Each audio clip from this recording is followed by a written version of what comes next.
Çfarë po ndodh në lindjen e mesme mes Amerikës, Izraelit dhe Iranit, teksa duket se nuk ka negociata dhe zhvillime konkrete për të arritur një marrëveshje, dhe ndërkohë ngushtica e Hormuzit mbetet nyja gordiane në këtë rast dhe ajo që po prodhon dhe mban në këmbë këtë krizë? Ka një tendencë për t'i parë gjërat vetëm në sipërfaqe dhe është një tendencë njerëzore në fakt. Pra, shihet se çfarë po ndodh dhe përpiqen shumë kush në rrjet dhe nëpër media të bëjnë analizë sipërfaqësore, ajo që duket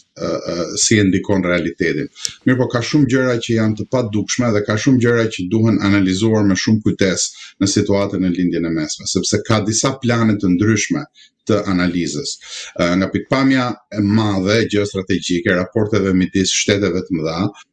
është e qartë ajo që duket se do të bëj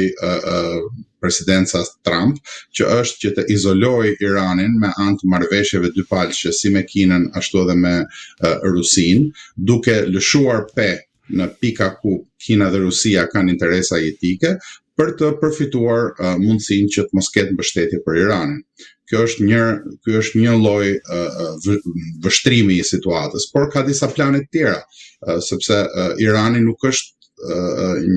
një vend i cili nuk ka resurse, i cili nuk ka fuqi. Pra Irani ka grumbulluar fuqi për të qenë një fuqi të paktën e mesme, ka një ushtri e cila sipas raporteve të shërbimeve të inteligjencës amerikane ka ruajtur 70% të kapacitetit goditës me raketa, ka një fuqi e cila pavarësisht se janë goditur hyrjet e tuneleve,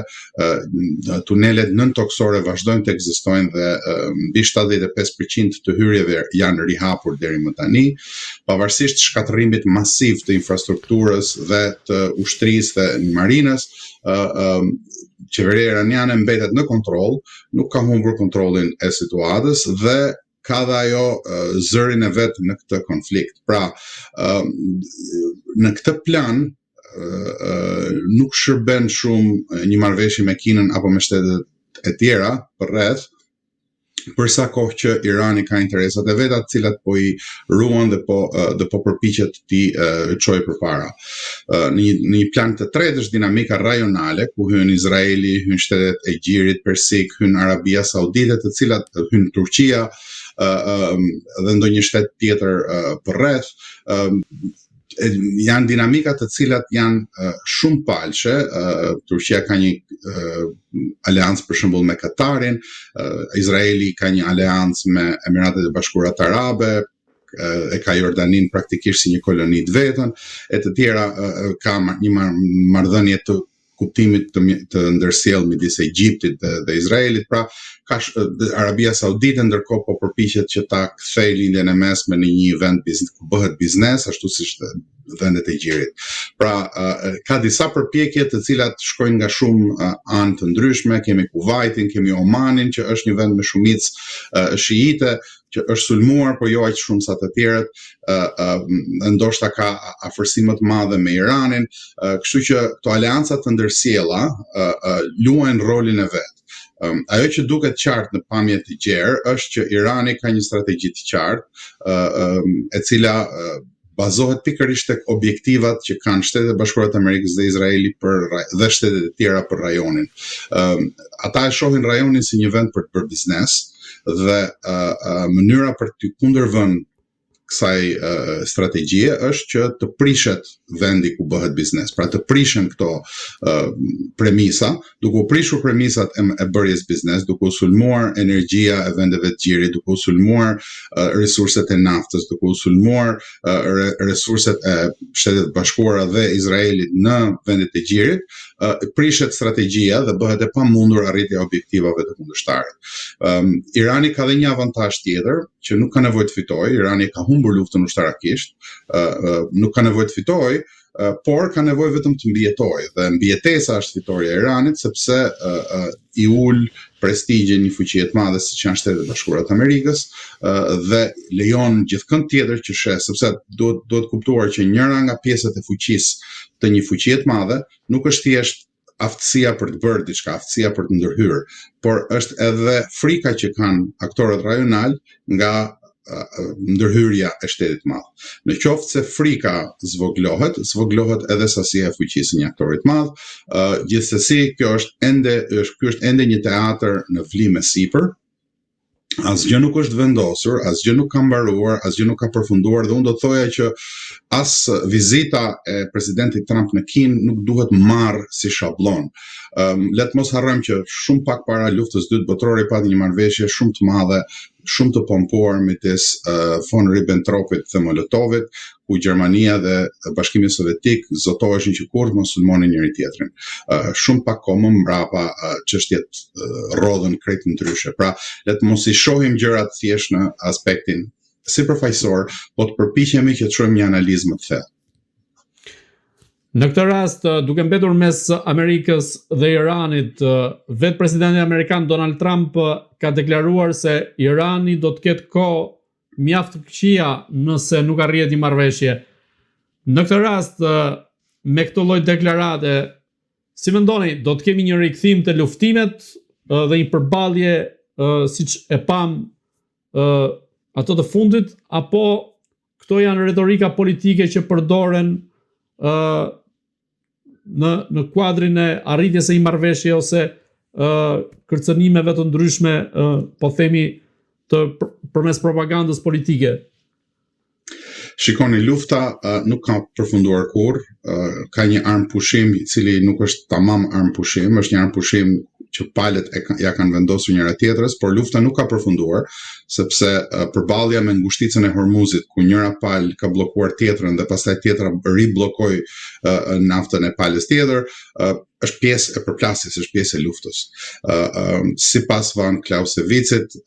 generalit famshëm që ka shkruar një libër për këtë punë, lufta është vazhdim i politikës me mjete të tjera. Pra, ne jemi ende mu në qendër, mu në mes të luftës. Ndoshta janë zhvogluar numri i bombave që bien në njërin krah apo tjetrin, por kjo nuk do të thotë që lufta ka përfunduar. Kjo ishte pika e parë. Pika e dytë, pra nuk flitet më për rikthim të luftës, po flitet për vazhdimsi, për luftë të nxehtë apo luftë thjesht bllokuese, siç jemi për momentin. Të dyja palët kanë avantazhe në xhep, të cilat mund t'i përdorin, por nuk duan t'i përdorin. Nga njëra anë, Shtetet e Bashkuara të Amerikës nuk i kanë përdorur të gjitha kapacitetet që kanë për ta shkatruar Iranin, sepse në çdo luftë, për të përmendur një tjetër teoricien të luftës që është SNC-ja, nuk duhet shkatruar deri në fund armiku. Duhet lënë gjithmonë një rrugë dalje armikut në mënyrë që të gjendet një marrëveshje. Shtetet e Bashkuara të Amerikës mendojnë për Iranin e të ardhmes, mendojnë për rajonin, për stabilitetin e të tjerë. Pra kanë shumë në dorë për të bërë. Nga ana tjetër, Irani ka treguar që e ka aftësinë deri më sot për ta mbyllur ngushticën e Hormuzit. Dhe mbyllja e ngushticës së Hormuzit ka krijuar një bllokim të biznesit ndërkombëtar dhe paradoksalisht ky bllokim prek më shumë disa nga aleatët, duke përfshirë edhe Kinën e Iranit. Duke qenë që bllokohet Kina, duke qenë që bllokohen, se nuk është çështja vetëm tek nafta, njerëzit flasin vetëm për naftën, bllokohet gazi i lëngshëm që Evropa merrte mbasi mbylli rubinetat me Rusinë, bllokohen produktet e dyta që prodhohen me anë të naftës të tjerë, bllokohet plehu kimik që i përdor bujqësia ndërkombëtare, i cili duhet kaloj prej andej për të ardhur në kohë të caktuar, sepse po nuk u hodh plehu në kohën e caktuar, nuk bëhet prodhimi dhe duke mos u bërë prodhimi krijohen kriza ushqimore. Pra, është një reakcion zinxhir i shumë çkaje me bllokimin. Pra, për ta thënë shkurt, Irani e ka treguar kapacitetin që mundet ta bllokojë sot. Nëse kjo do të mbetet e tillë, Irani ka në dorë një armë shumë të madhe. Por Shtetet e Bashkuara të Amerikës ende po deklarojnë fuqimisht që e kanë në dorë ta hapin ngushticën e Hormuzit. Kjo mbetet për tu parë, kjo mbetet nëse është thjesht një deklaratë e vullnetit apo është deklaratë që bazohet në kapacitete. Në çdo rast, ngushtica e Hormuzit për disa kohë nuk ka për të hapur, çmimi i naftës ka për të rritur, kriza ushqimore ka për të ardhur, kriza ekonomike ka ardhur dhe do të thellohet, është e parapar, dhe kjo çon në përkeqësim të situatave të brendshme në të gjitha vendet dhe çon në një thellim të mundësisë për përplasje të mëtejshme, sepse siç dihet kur problemet thepisen dhe përplasja bëhet më egër. Ndërkohë nga ana tjetër, a rrezikon që Kuba të shkojë dhe të ketë një skenar si ai i Venezuelës, teksa tensionet në vend po rriten dhe situata ekonomike po përkeqësohet atje, ndërkohë vizita e drejtorit të CIA-s John Ratcliffe duket se ka ngjallur edhe më shumë tension, po themi, duke qenë se përfaqëson një simbolik tjetër prania e tij atje. Në këtë rast, çfarë do ndodh me Kubën dhe si po e monitoron Shtetet Bashkuara të Amerikës vetë Kubën në këtë rast? Shikoni, çështja e Kubës hyn në një diskutim më të gjerë që është hemisfera perëndimore i njihet Shtetet Bashkuara të Amerikës si hegemon rajonal. Ndaj, bazuar në këtë premisë dhe bazuar në atë çka po ndodh, unë shoh Kubën si Shqipërinë e vitit 90, ku qeveria kontrollon gjithçka, nuk ka rrezik për revolucion të brendshëm, nuk ka rrezik për opozitë të brendshme.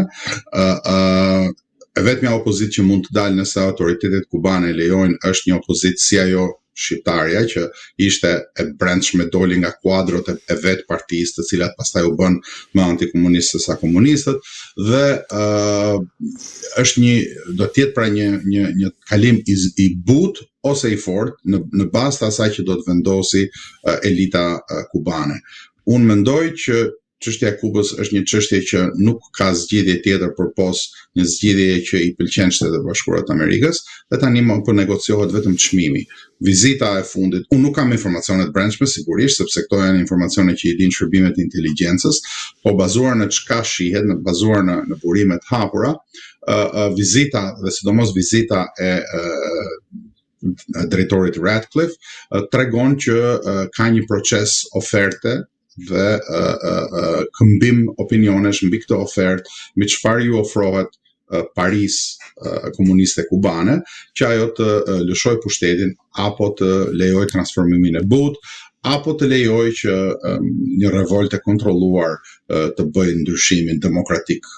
e të tjera. Pavarësisht se çfarë forme merr ky ndryshim, do të jetë një ndryshim që do t'i përshtatet agjendës ndërkombëtare të Shtetit Bashkuar të Amerikës, e cila është e njëjta gjë që ndodhi në Venezuelë, se duhet parë me kujdes, në Venezuelë nuk ndryshoi paria.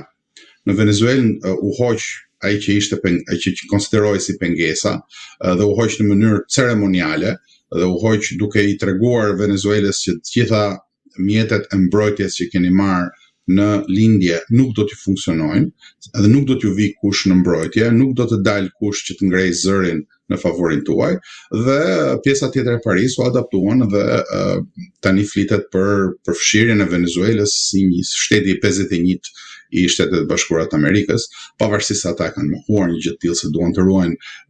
besueshmërinë brenda popullit venezuelan, por praktikisht tani më Venezuela është një territor shtesë ku asnjë vendim nuk mund të merret dot pa Shtetet Bashkuara të Amerikës. Unë mendoj që drejt kësaj rruge jemi nisur edhe në Kubë.